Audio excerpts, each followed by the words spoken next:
هذه الحملة، ونسأل الله أن ينفع بها وأن يعم الأمن والسلامة لجميع حجاج بيت الله.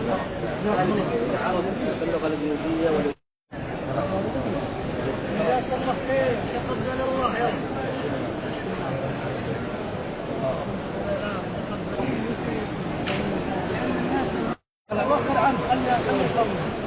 إنما وجدنا